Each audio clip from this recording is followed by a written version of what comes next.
હતી તો એને સૌ રિસાયા હતા.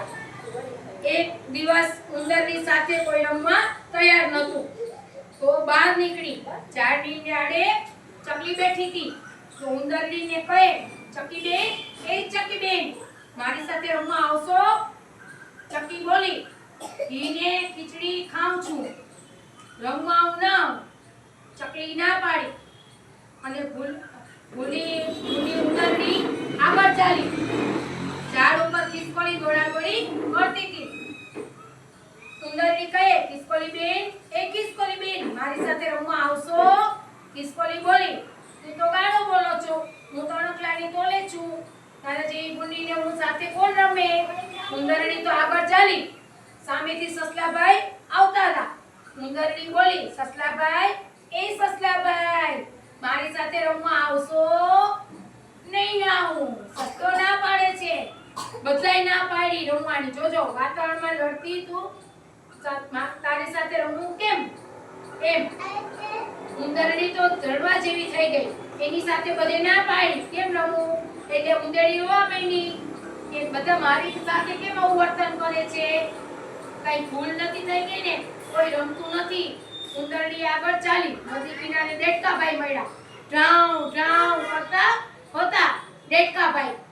તો ઉંદરડી કહે, દેડકાભાઈ, ચાલો ને આપણે રમીએ. હવે દેડકાભાઈને પૂછે, જોજો દેડકાભાઈ કહે, ગંદી છો તું, ગોબરી છો, મારે તારી સાથે રમવું નથી. ઉંદરડી તો ચીડાઈ ગઈ. પછી પટપટ પટપટ કરતી પૂંછડી પટપટાવા લાગી અને એને પણ ઉંદરડી તો ચાલી આગળ.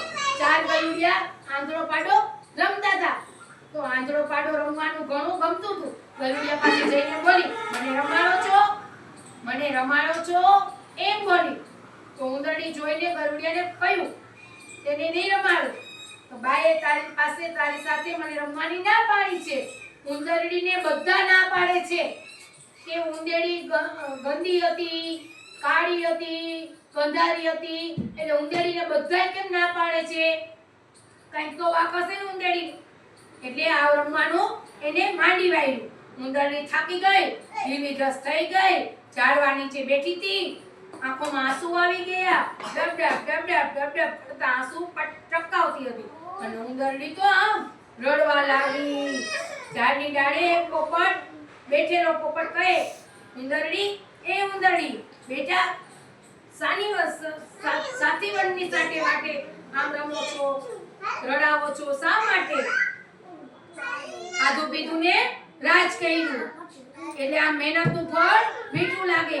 મહેનત કરો તો ફળ મળે છે. ઓકે, ક્લેપિંગ કરો.